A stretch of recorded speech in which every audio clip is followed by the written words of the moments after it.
Much like with movies these days, you can make the best, most innovative video game in history, but it will mean nothing if no one knows it exists. That's why marketing budgets have ballooned in recent years, and those with less money on hand need to get very creative in order to get eyes on their games. I'm Tomasz Koper, and this is Connected on TaiwanPlus.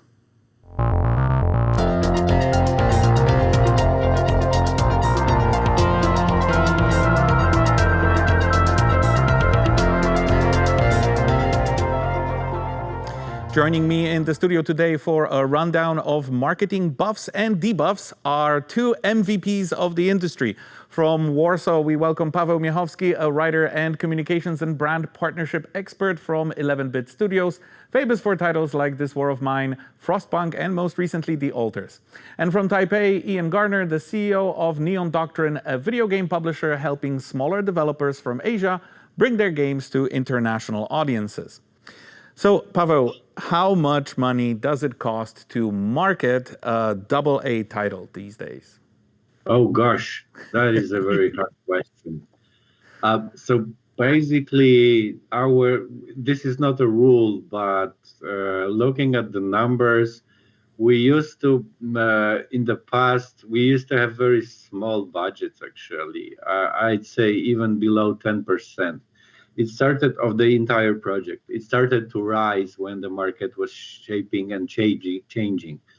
Up until the moment where, let's say, the general rule, although it was not super followed rule, but the rule was, let's say, around 25% of the entire budget. So if we say 10 million is spent on a project, 2.5 million is spent on marketing, but differs from project to project. And the further we go, the further actually we see marketing is more important in the entire process. Looking at everything in a very holistic way, and we also always try to do that, to see game and marketing and financing and organization as part of one bigger project, then it means how the role of marketing becomes more and more important because the communication channels are changing.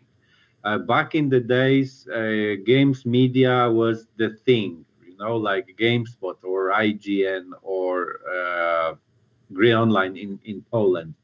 Now the land of media is changed so much. You need social media.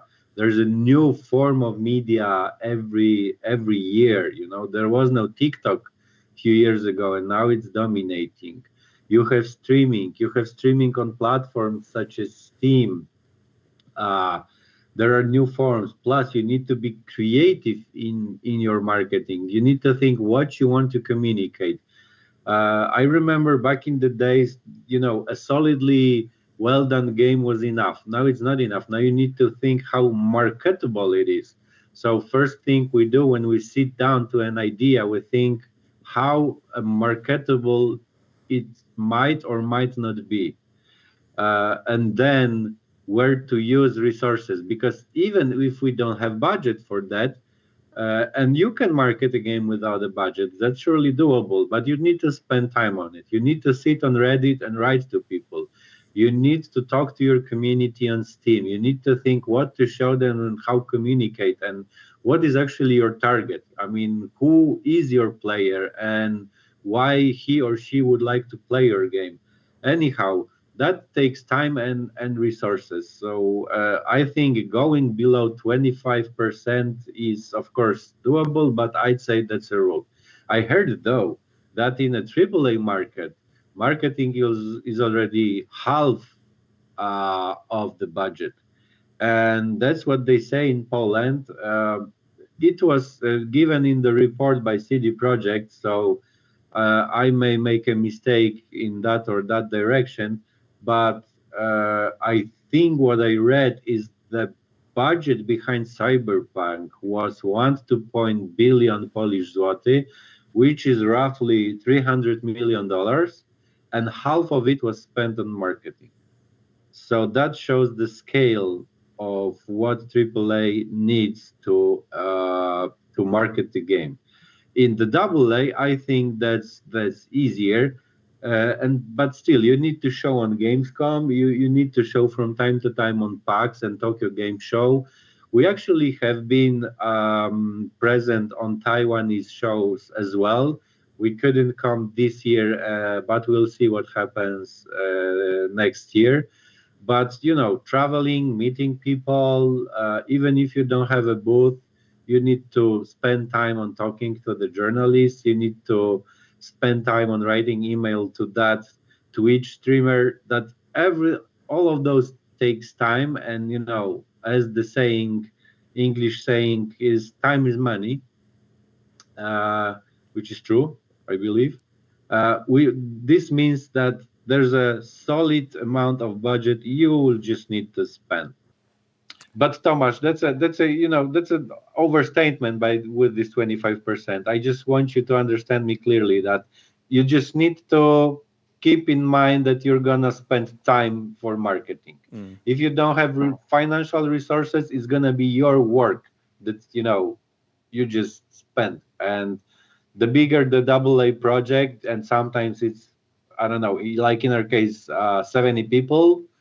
There's a few people full-time working on marketing out of those 70. Now you touched on that a little bit. Who is the target audience? I mean, back in the 90s, it was mainly very young people. Earlier than that as well, games were considered things for children. But now those children of the 90s, myself included, have grown up, have become adults, or I would like to believe myself an adult. So how has that influenced the way companies market games and find those target audiences, perhaps not only in the youngest sort of segments of the population? Well, exactly, that is the process of our thinking. What is marketable? We think, who is our target? It's not just about the age, but maybe rather a kind of a man that we're talking to. And at some point we have figured out that we're trying to speak to ourselves, which means that we're not that young anymore.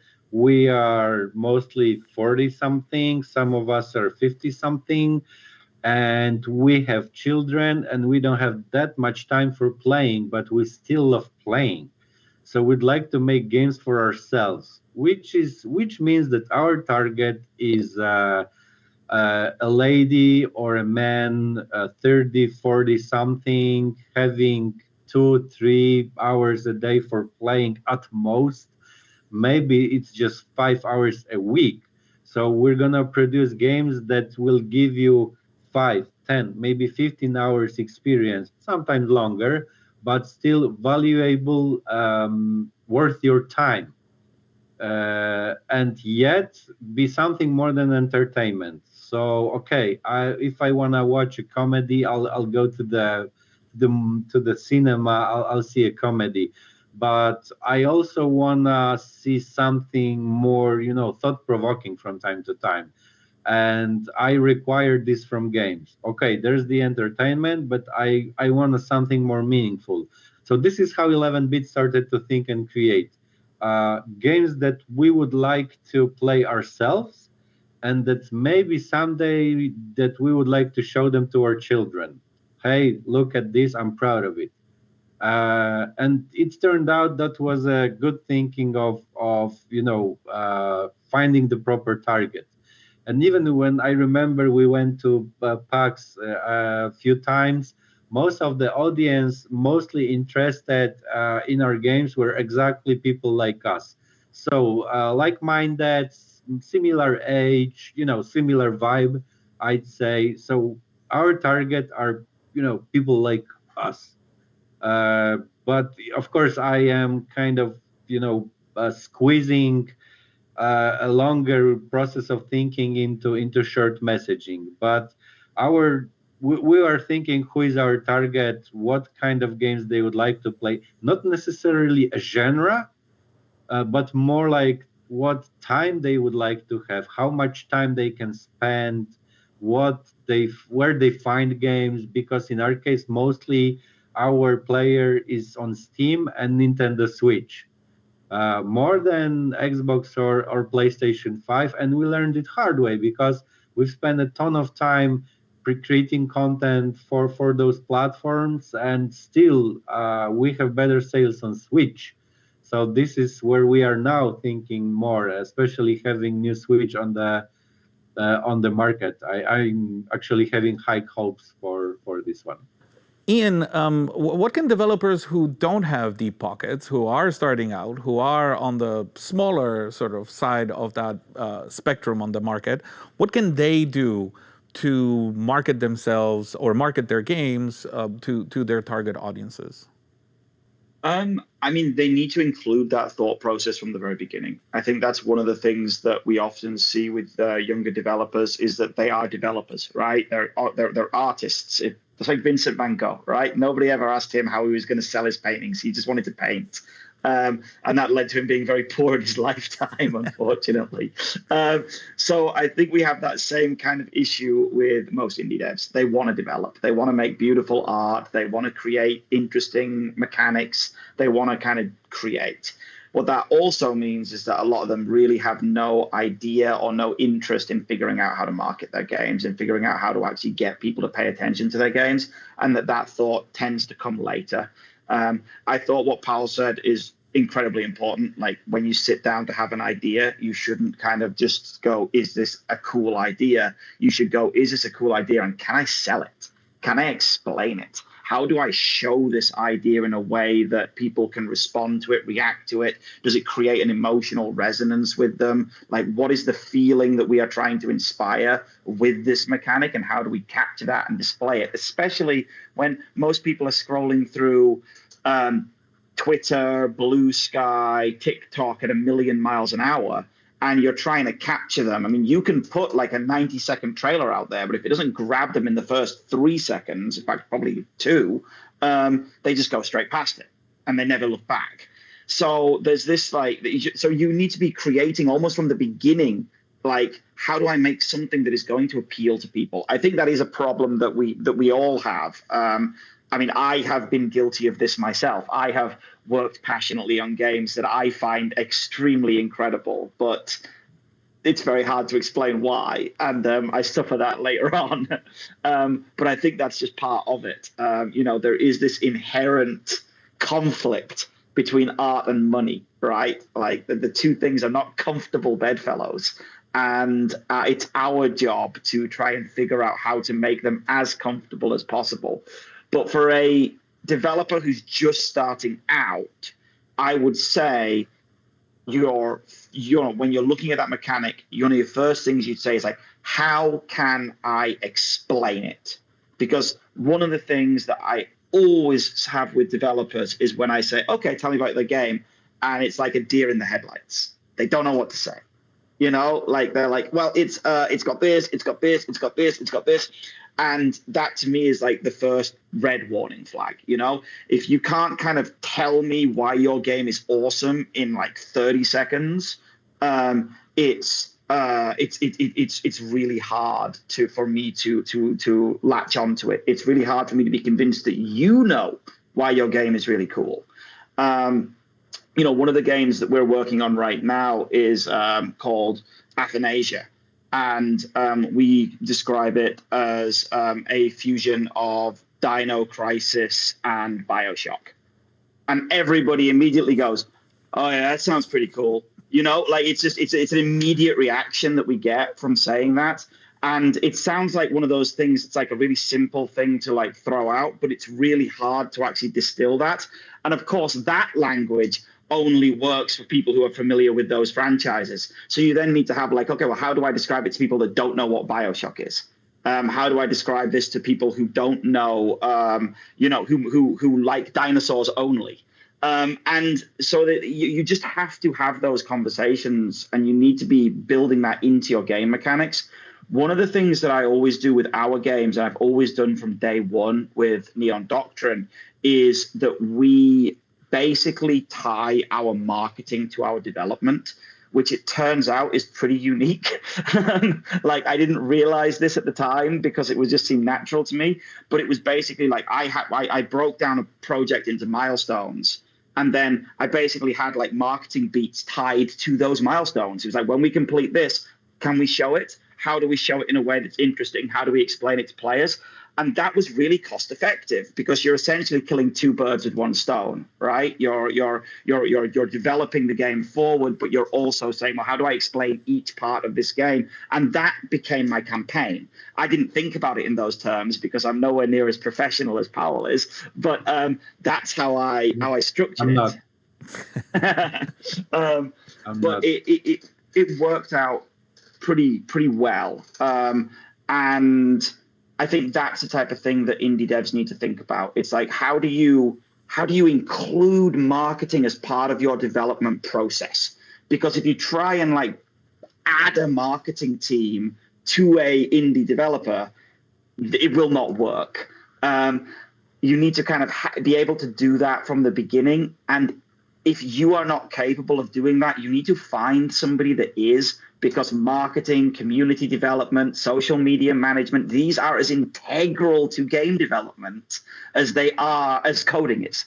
Like Paul says, if you go on Steam right now, I guarantee you, if you click on the new games on Steam, you can find a game that looks good that you've never heard of and nobody has reviewed.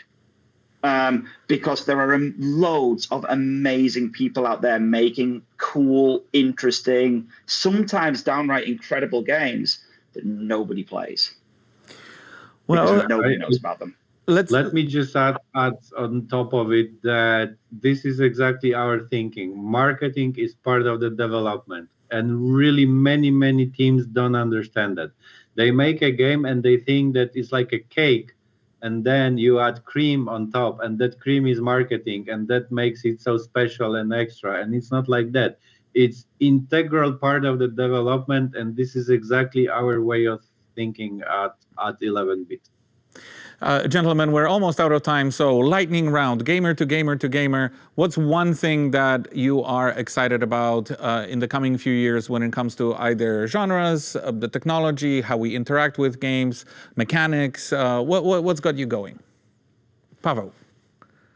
Okay, this is gonna be quite boring. I mean, I'm an avid gamer of Football Manager series. And the last one has been canceled, which is a painful, thing to me. So I'm looking forward to the new one. I mean, I want to play new Football Manager. This is it. This is the real deal. Okay, Iain. I'm super hyped about the new nostalgia wave, which is like the PlayStation 2 era, kind of that's considered retro now. So when me and Paweł were starting in the games industry, all the indies were doing pixel art, but now all the indies are doing PS2 style, and PS2 is more my jam than pixel art. So I am super hyped to be seeing all of these kind of low poly models and all these things that really remind me of playing Tomb Raider in the living room as a kid. Coming out, so that's something that's really exciting me at the moment. I'm even making some, so yeah.